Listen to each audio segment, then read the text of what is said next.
Welcome to another episode on SaaS growth podcast series. I am Shankar, founder of Coot. Will be the host for today's episode. Today with us we have Vikram Ahuja, founder of ANSR. I know Vikram for the past several years when my previous startup was part of the Entrepreneur Organization Accelerator Program. What I observed about Vikram in the past few years is, despite of his busy schedule, he always make himself available for startups and entrepreneurs in mentoring them and giving guidance. Beyond ANSR, he is managing Beyond Travel, Talent 500, and many other initiatives. So welcome, Vikram, to our show. Thanks, Shankar, for having me. Really good to reconnect. It's been a while. Good to see you. Yeah. Thanks a lot, Vikram, for giving your time and going to share your feedback. As an icebreaker, like to understand about how the ANSR has started, and what are the kind of milestones so far has achieved, Vikram, and also about a quick background about you, Vikram, that will help the audience. Sure. So I'll start with a quick introduction about myself, Shankar. My name is Vikram. I currently run an ANSR as well as Talent 500, and I'll talk a little bit more about both businesses shortly. But my background is started my career as a technology developer with a company called ThoughtWorks. Very interesting first phase of my life, getting to work in deep tech and also with very smart people. But I realized that my interest was always in wanting to build things. So I went to business school, studied in Spain. Post that, ended up in management consulting, working in Madrid and San Francisco. Again, extremely interesting career opportunities there, where it's really about learning everything about everything very quickly and then applying that knowledge in a high impact, high stress environment. It's all about problem solving and also looking at solutions, from a very diversified lens, right? So did that for a while, and post that, moved to the Middle East. I had an opportunity to build one of the first e-commerce companies in the region, and we built a company which was basically the Groupon for the Middle East. Very interesting times. There was literally no internet or e-commerce companies at the time in this region, and we had an opportunity to build from the grounds up. But the real learning there was putting together solutions that didn't exist, right? So whether that is how do you accept payments online when people were very wary of using credit cards, to how do you arrange deliveries in markets where addresses were hard to document, let's say a market like Saudi Arabia, for example, right? So a lot of learnings, very, very interesting journey. And we ended up selling that company. So it was a good sort of 0 to 1 and then 1 to 100 sort of experience. Started a startup accelerator after that. We wanted to take advantage of the startup boom that was happening in India and also the early days of GCCs. We sold that to, it was called Chiron. We sold it to Techstars. And again, that experience was really about how do you sort of bring together startups and grown-ups in the same room, and how do you look at innovation as a driver to growth for large enterprises. In many ways, it set the early seeds for what today we've built at ANSR and beyond. Post that, started a travel company called Beyond, and that was largely building on my personal interest in travel.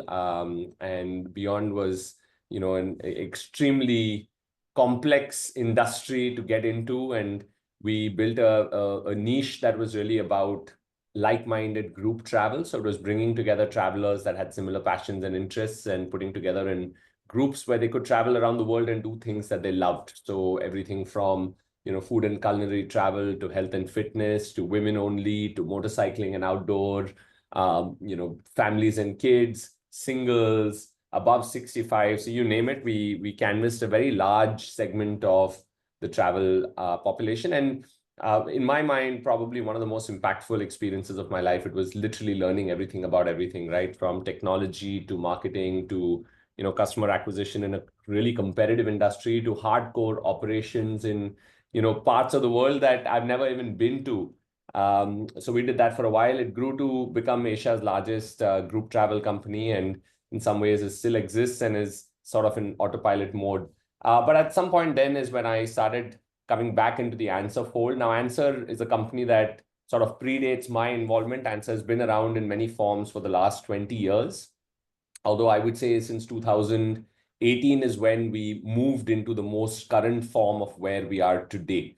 Okay. ANSR is a global market leader in setting up, managing, and running global capability centers. And let me just quickly take a second to explain what global capability centers are. I know your podcast is about GCCs, but largely the evolution of global capability centers are, have really evolved into strategic in-house centers that are focused on R&D, technology, innovation, and so on. So it's, top of house, tip of spear, really impactful work that you don't want to outsource or give out, but you really want to retain internally. For most large organizations, it's a quest to be where the talent is. And that talent today is in markets like India. And therefore, it doesn't matter whether you're a bank or an airline or a retail company, or fundamentally looking to build a technology company, because that's the future. And so therefore you build a global capability center to hire top talent, to hire talent that comes in wearing the t-shirt, waving the flag for your organization, believes in your mission, and wants to build the next version of the organization that is technology led. So if you look at companies like Walmart and Target and Pepsi and Nike, and you take all the banks, whether that's JP Morgan or Wells Fargo or Citibank, or you take, some of the largest airlines in the world, they're all building global capability centers because the future of these businesses is technology. So that's really what GCCs are. And ANSR started out in 2004 with a one customer company model. We did a joint venture with Target. And the idea was that we would sort of use that joint venture to help Target build their India center, which of course, today Target's GCC is probably one of the most successful case studies of a company that's really used GCC to build capabilities that are extremely strategic and impactful to the organization.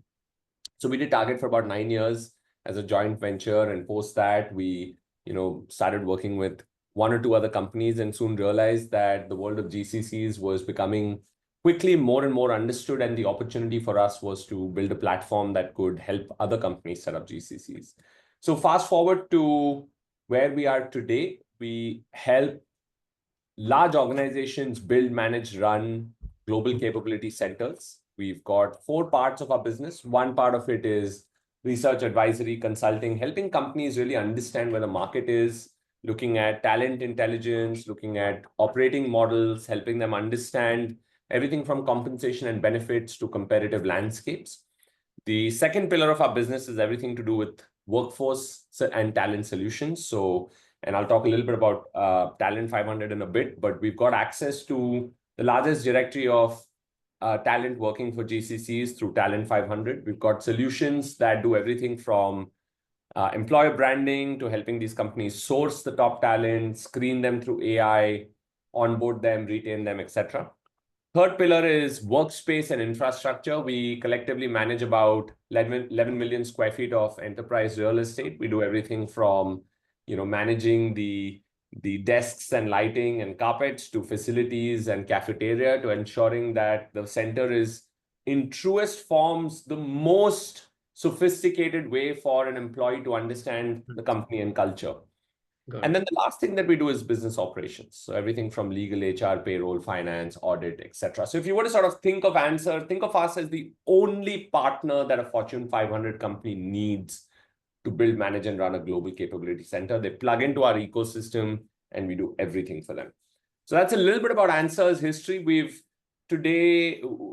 probably done close to about 175 GCCs. We are the largest, like I said. We've hired upwards of 150,000 professionals for our GCCs. We collectively oversee about 11 million square feet of enterprise real estate. We drive about $2 billion of investments into GCCs annually. And most impactfully, we are creating a huge impact on how the Indian economy is growing through investments through GCCs. I mean, GCCs bring about 3x the number of jobs. So you're looking at, at least through our portfolio alone, we've probably created close to about 750,000 jobs or so. So that's a little bit about us. We are very excited. We are ourselves moving into a future where we are a technology-driven platform, and that's largely, the role that I started playing when I came in. So today we've got a suite of products and solutions, which we call as One Work. And think of One Work as a GCC super app. It is the global work platform that enables companies to build anywhere. So it's a suite of solutions across talent, workspace, business operations, payroll, contracts, legal, finance, etc., all in one place. And we are backed by Accel partners, Accenture and ServiceNow. So we've got some very, very, very solid investors that are our partners in this journey, and very excited for where we are and all the work that we've done. Oh, thanks a lot for the very detailed introduction, Vikram. In fact, you answered 2 or 3 questions in one go. No, thanks a lot for that. And just one more follow-up questions. You mentioned the 4 pillars, right? So, do you also manage the innovation centers, right? Because why I'm asking this question is our discussion primarily going to be revolved around the tech purchase or the innovation quotient these GCCs are doing in India, which is really happening a lot. What role ANSR is playing from that perspective, Vikram? Yeah, great question, Shankar. So in many ways, innovation is perhaps the end outcome that a lot of GCCs delivered back to the business.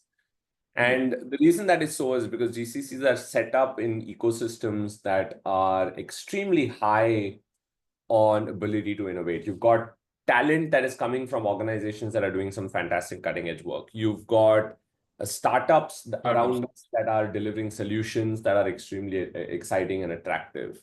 You've got opportunities for internal teams to start taking on innovation as a mandate, because technology-driven growth is the only focus for a GCC, right? So in many ways, innovation becomes critical. I mentioned earlier that I set up one of the first startup accelerators in the country. It was called Chiron way back. And one of the key things that we did back then is set up these corporate accelerators, which was focusing on helping large enterprises and GCCs build innovation hubs or innovation accelerators within the organization. We did a lot of really interesting work. We brought in startups. We helped these companies launch entrepreneurship programs. We launched partnerships with large tech companies. And I think the experience that we got out of that we're seeing today is that today every company coming in wants to do something around cutting edge or new tech, right? AI, for example, is top 3 priority for any global CIO.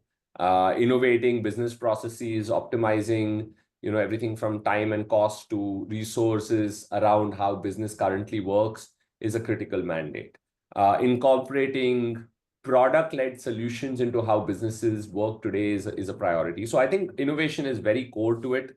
Today, I mean, of course, a lot of the work that we do in the top end of advising companies on how to think about their GCCs does bring in innovation angles to it. But also what we're doing is setting up these capability accelerators where we're setting up little digital labs around AI or specific areas that companies want to innovate. So a lot of that work is now happening very aggressively. Yes. Oh, fantastic, Vikram, because this sets up the agenda for this whole episode. Just to crack the piece on the GCCs, right? I think you already mentioned about what is ANS has done, how many employees, but little broader on the whole GCC, especially from Indian context. Like we all know it is 1700 plus and X number of employees. Any other fun fact which you can throw for the audience, Vikram? Yeah, look, I think apart from the fact that this is now a huge, it's a big contributor to India's economic growth. I mean, we're talking about 1 to 2% of India's GDP coming from GCCs. I think there are some very interesting new trends coming out. For example, there are more than 5,000 global roles being hired out of GCCs. What that means is that GCCs are becoming decision centers today. Global decision-making is happening out of GCCs. Second fun fact that I would throw out is this notion of GCCs for all. 60% of GCCs set up last year were from mid-market to growth stage companies, not large enterprises that you read about in the papers, but the large volume of GCC growth now is coming from, scale-ups private equity backed companies, mid-market companies. These are companies that are very quickly looking to transform themselves through new tech. So that's the second one that I would say. Third, I would say is, why GCCs are emerging as a very attractive employer of choice. On average, GCCs, record tremendous retention numbers, right? Attrition in GCCs are, between 15 to 18% versus, let's say, startups that tend to be 22 to 25% versus services industries that kind of tend higher than that. So one of the reasons that retention is high is, company culture is excellent, quality of work being done is fantastic, good work-life balance, compensation benefits is huge. And we're seeing that quickly now going into 2025, in a market like India, if you are a professional that, has excellent skills, is ambitious, is looking for a career growth path, this is the best time of your life. You can work for a top startup that's building some incredible solutions. You can work for, an industry that is, and today India's industries are becoming technology companies, or you can work for a GCC. And in all three cases, you're doing some incredible work. So going into this year, as talent, war for talent truly heats up, we're finding that GCCs have a heads up or an advantage in terms of how they are perceived, and hopefully that stays. So yeah, these are some fun facts. And of course, maybe the last point to add is, perhaps thinking about the impact of GCCs on tier 2 and tier 3 cities. We're seeing a lot of interesting growth coming in from tier 2 cities now in India. Let's say, Ahmedabad, Kochi, Jaipur, Indore. These are all cities that are slowly emerging now as mini hubs for talent. And I think it's going to be a very exciting year for us as a country. Definitely. Good news. Good news to start the year, Vikram.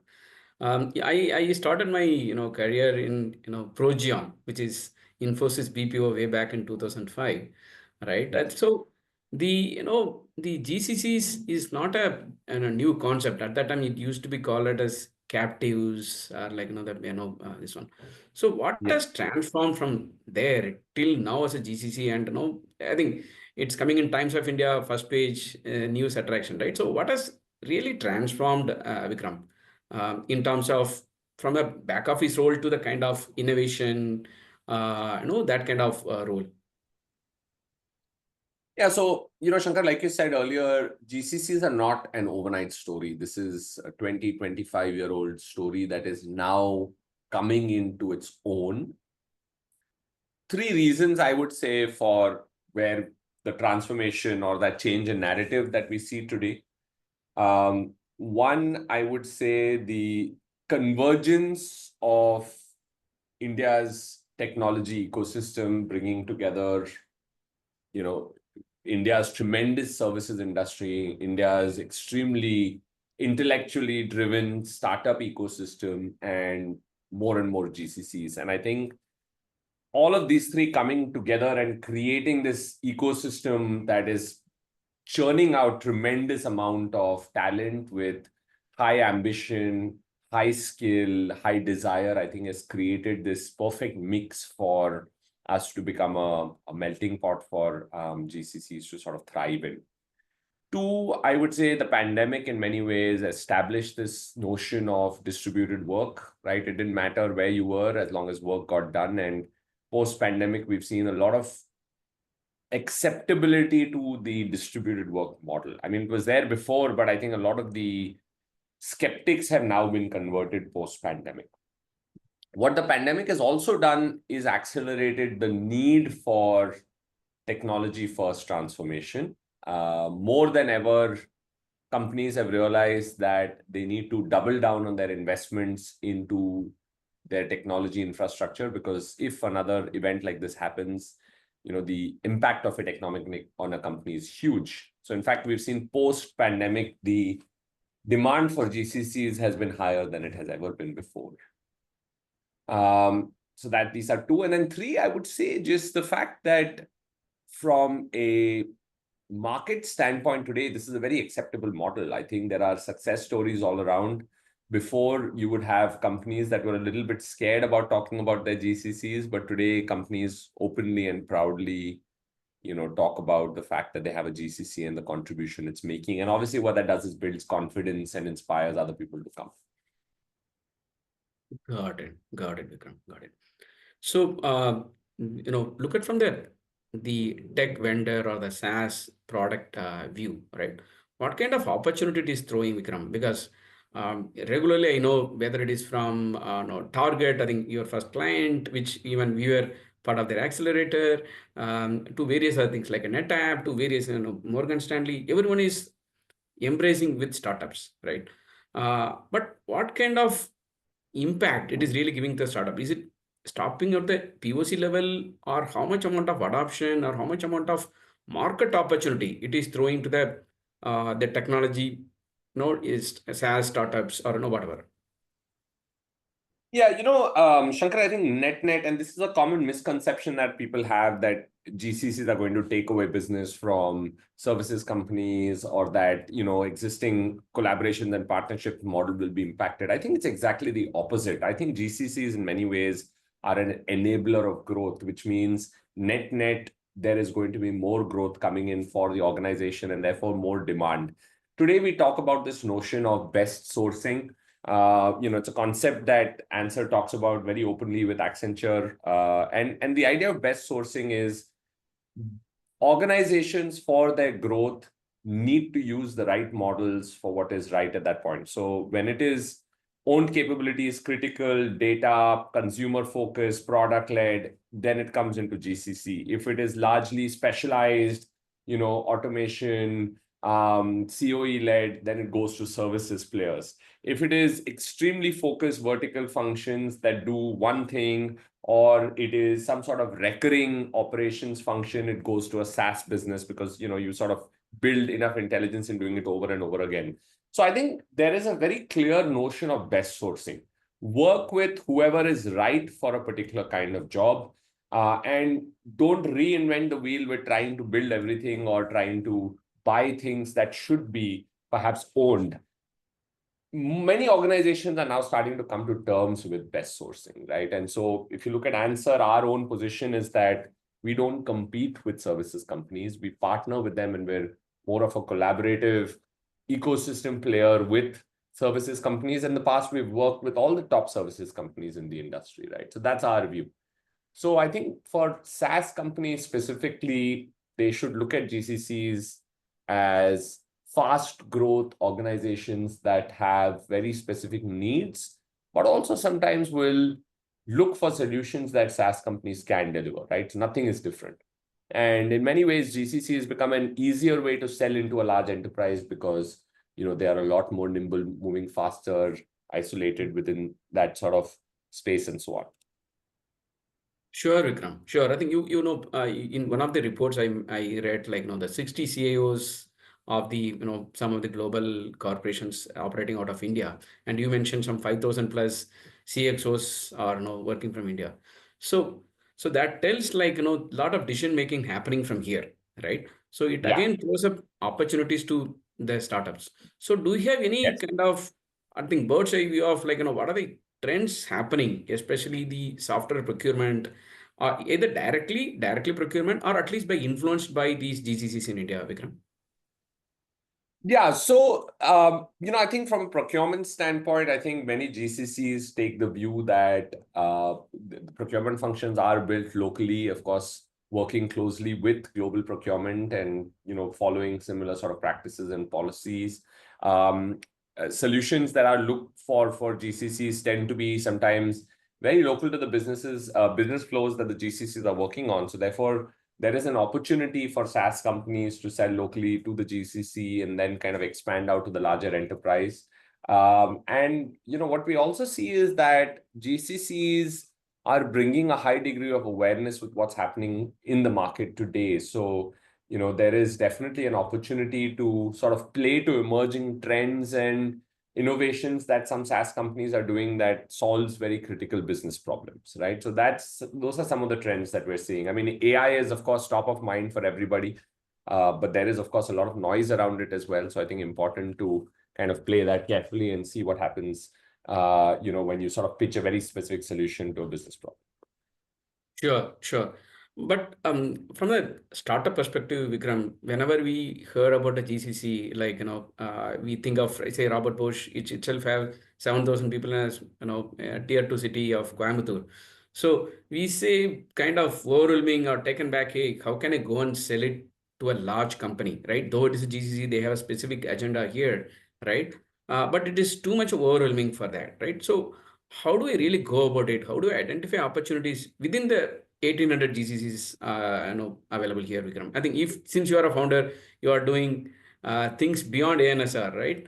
How will you really crack it? Yeah, it's a great question. I don't think there's a silver bullet to this, otherwise we'd all be billionaires. Shankar, it's a tough problem to solve. Customer acquisition at any stage of any type is hard.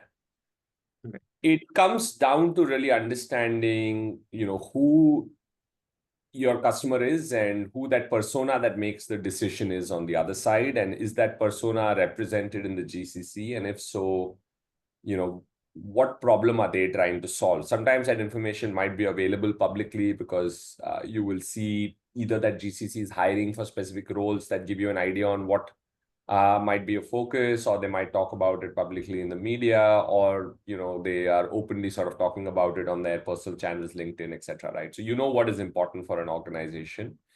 But I think the approach to selling into a GCC should be similar to selling into any organization. They are independent businesses with independent organizational structures and decision makers that are responsible for driving certain mandates within the organization. It's about identifying who those people are and reaching out to them, with a message and sort of play that is very compelling for them to explore further. So that's the sort of direct approach. The indirect approach is that today a lot of GCCs also partner with industry associations. NASSCOM sometimes is a good partner. ANSR does a lot of work, of course, working around innovation plays. So, there is obviously ways that we can help as well. And, three is just finding anyone else that might be working with the GCC in another regard that might be relevant to you. It could be a services provider or, sort of very niche solutions provider that might have some overlap with you that could also perhaps, be a useful partner. So that's typically how I would approach it. Again, no direct answer to this question, but I suppose the approach should be similar to any other business. Understood, Vikram. I know it's not an easy problem. It is definitely a difficult problem. But the kind of the thought going in mind is like, hey, is it worthwhile putting the whole effort, right? Because I was talking to one of the CXOs of another GCC, right? It's a BFS GCC. So he was telling, hey, it's still a old wine in a new bottle. We are still doing only the back end work here. At least in our GCC, there is no decision making happens, right?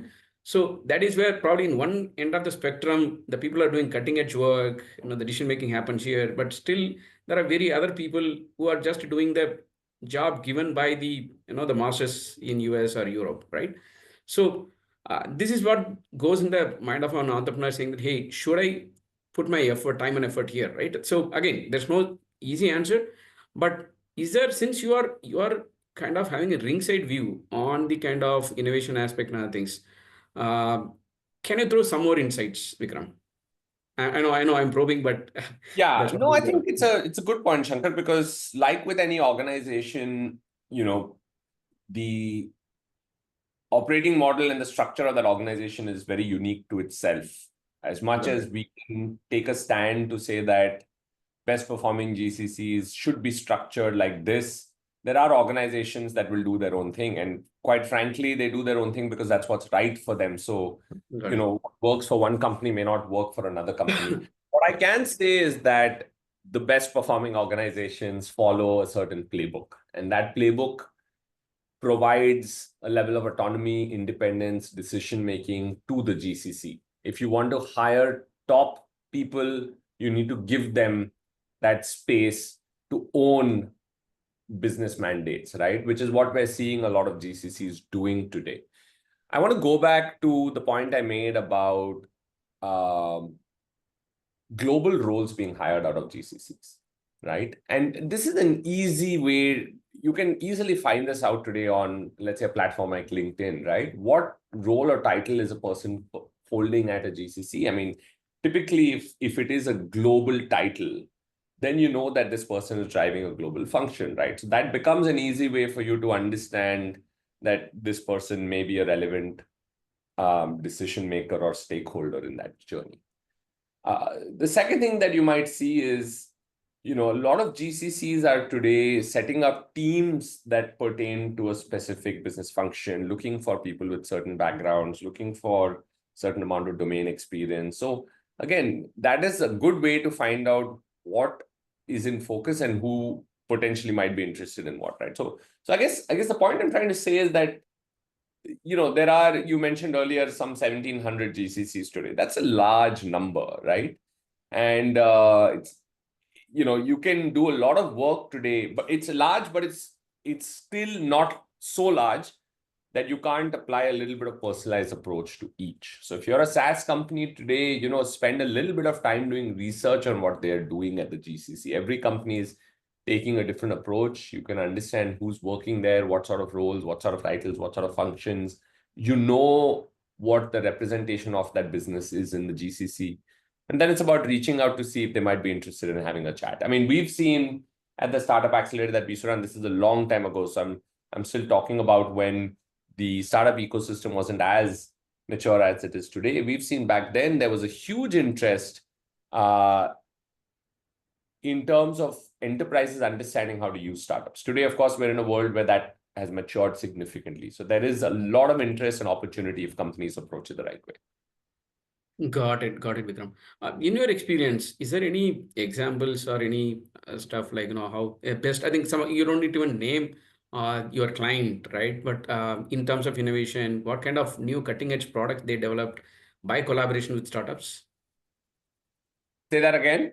Like you don't need to name the companies, your clients, but because since you are running the innovation centers along with your clients, right? For example, say the Google News or Google Maps has been created out of India. That's one of the kind of torchbearer thing which they sell. The same way, is there any other similar kind of products or something cutting edge product being developed from India in collaboration with startups? Anything comes to your mind, Vikram? See, GCCs represent businesses that are building their own IP. They're not building with startups. They are partnering with startups to cover certain functions or solutions, but at the same time, they're also building specific solutions. And there's a lot of IP being created out of GCCs for the parent company. So I can't think of any GCC that is working with a startup to jointly create IP. I don't know if that model exists, but independently, both are happening. Startups are working with GCCs and GCCs are creating IP. Those two things are happening independently. Got it. But probably then I understand. Probably my question, I will correct my question, saying that in the GCC is working with the startups, right? Which are the kind of some of the best examples what they have really collaborated, created something together, Vikram? Any good names, any good There are examples? lots. I mean, I'll give you an example of a company that we brought in a long time ago. It's a company called Discover Dollar. Very, very interesting company. It's not one that's in the news or crazily funded, so you won't hear about it, but very successful company. They had a very interesting solution where they would look at unaccounted for amounts in invoices, right?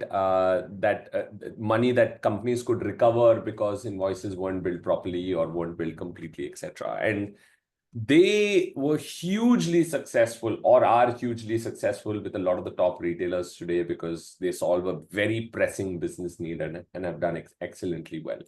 But that's just one example of a company that had a very, very vertically focused solution, solving a real business need that has done incredibly well over the last 20 years. Like this, there are many companies that have gone on to work with GCCs. Again, the way to think about GCCs is like any other company. They are solving a business problem or building business mandates. And so the scope of solutions they look for remain the same. So they've just like this, there have been many companies that have done very well with GCCs, I would say. Got it, Vikram. Got it. Definitely. So, you already, almost answered almost all the questions. right? Moving on to the future, right? I think how you see the GCs are going to evolve further, right? I think you already mentioned the last year 65% of the companies are not large, but they are small, right? How that mix is going to change the landscape, Vikram, for your business as well as for the startups? Means the more mid-market, more I think established, very well-funded startups or no, PE-backed companies are going to open up the GCCs here, right? What's the new, what is it going to throw opportunity for the market? Yeah, I think it's going to do a couple of things. One is that it's going to attract a very different kind of talent that brings a very product startup heavy experience or focus. Two, it's going to, create opportunities for SaaS companies or product companies, very vertically integrated services companies to provide very specific industry specific solutions, because now you're going to see representation across the board, BFSI, retail, healthcare. I think everyone's going to participate. Three, I think it's going to, make the GCC space a lot more dynamic in terms of, the interactions between GCCs, startups, services, and so on, because I think you'll see a lot more exchange of solutions and products between each other, right? So I think there's going to be some interesting sort of opportunities that will come out of this. Got it, Vikram. Got it. Um, probably we kind of covered all the points, right? So what's the kind of last thing which I can ask is what kind of advice you can throw to the startup founders who is saying that, hey, selling to the enterprise is challenging, right? And especially selling to the US and European enterprise is challenging.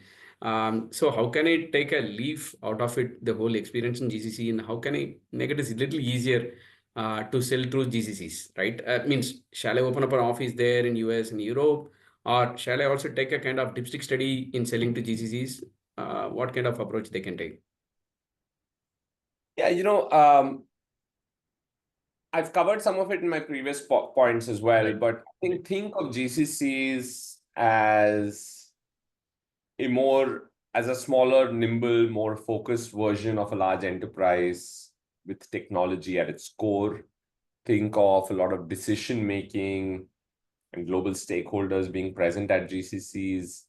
And think of the fact that these GCCs are today open to exploring solutions that might solve for larger enterprise solutions, but move much faster. In fact, interestingly, I forgot to mention this since you asked for examples, but a lot of Gen AI companies today out of India are working with GCCs because there is a large global need for incorporating AI into the enterprise, and it's a huge opportunity that we're seeing coming to fore. So I think there is a pathway to the enterprise sale through a GCC.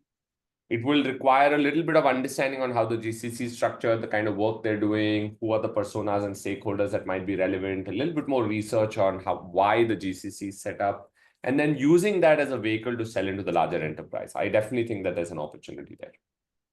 Got it, Vikram. Got it. Sure. On a personal note, I think I also saw that you are doing some interesting work on the ANSR Foundation, right? So what kind of Yeah. work it does? And you also mentioned about your Talent 500. You said that you will give a brief about it. Would like to hear these two, Vikram. Yeah, absolutely. I'll go with Talent 500 first. Talent 500 is it's a talent marketplace, about 2.5 million professionals. It's the largest directory of professionals working for GCCs. And in many ways today, it's the leading destination for anyone looking for a GCC opportunity, whether that's a job, whether that's some sort of learning, whether it's trying to understand what's happening in the industry, etc. We've, grown this at tremendous scale very quickly. So it's been a lot of fun. But it's also part of the larger OneWork stack. I spoke about OneWork earlier. OneWork is our suite of solutions that allow companies to build anywhere. So you've got a platform, that Talent 500, that gives you access to talent. You've got a platform called OneRecruit, which is essentially an end-to-end talent acquisition engine, which uses a lot of AI for faster screening and selection. You've got something called OneVoice, which is essentially a communication platform and a branding platform. You've got OnePeople, which is onboarding, so on and so forth. So we've got about 6 different products that come under OneWork. It's It's a global sort of GCC super app, and quite excited because nothing like this exists. And we have a lot of learnings from our 20 years, a lot of data that has gone into building these playbooks, and in many ways is today already showing tremendous impact to the customers that use OneWork. 100% of our customers are on OneWork today. So that's Talent 500 and OneWork. The ANSR Foundation is something that's been very close to our hearts. A lot of what we do today at ANSR and Talent 500 is this notion of accessing opportunities, right? And if you think about today as a country, what really sort of stops us from growing as fast as we could is just really the disparity in terms of opportunity availability across different people in our country. And so what we believe is that education is one way to perhaps in some ways make access to opportunity easier. So the ANSR Foundation focuses on education to underserved communities at all levels. So on one level, we're setting up STEM labs in schools for underprivileged. So the idea is get them, to think about science and mathematics and engineering and so on at an early level. And then at the more sort of senior graduate level, we're doing scholarships. So we've partnered with BITS Pilani to launch scholarships for bachelor's, master's, and PhD students. And also we're now doing something around women and education to help, early graduates get almost like a finishing school experience so that they can get access for jobs into GCCs. So the end of it, we want to really sort of make sure that with what we can do is provide more opportunities to a broader segment of people, and in many ways also go back and impact the industry through that. So that's the goal of the foundation. Great, Vikram. Probably on a personal note, how do you manage multiple different business interests? Like one is in the ANSR itself is big, then Talent 500, then Beyond Travel, and on top of it, you are also doing I think involving the entrepreneur organization and stuff like that. So how do you manage your time, Vikram? It's a tough one. I think it's a journey that any entrepreneur goes through is, time management and ensuring that there's balance. At least for me personally, that's very important. So it's hard, but there are days when one part of my life takes more time than the others, and then the others, balances out. So it's really about ensuring that I have different things going on in my life, at least to kind of keep myself alert and active and interested and motivated, because otherwise entrepreneurship and leadership and sort of running a business can be sometimes extremely difficult. And it's important from a mental health standpoint as well, just to have that diversity of interests. So personally, something that I kind of ensure that I keep trying to make time for new things. And luckily, and again, just maybe I can't stress on the fact enough that we're very lucky and fortunate to have incredible teams in everything that we do. I mean, at the end of the day, people make the business, right? Our business actually is also all about talent, but we believe in that ourselves. I think the reason that we are a market leader today by far is because we have an absolutely incredible team that brings that same level of passion, ownership, and drive, as we do as founders. Fantastic, Vikram. Thanks a million for your time and sharing the valuable insights. I'm sure our audience will find the same. Thanks a lot. Thank you so much. Thanks. Thank you.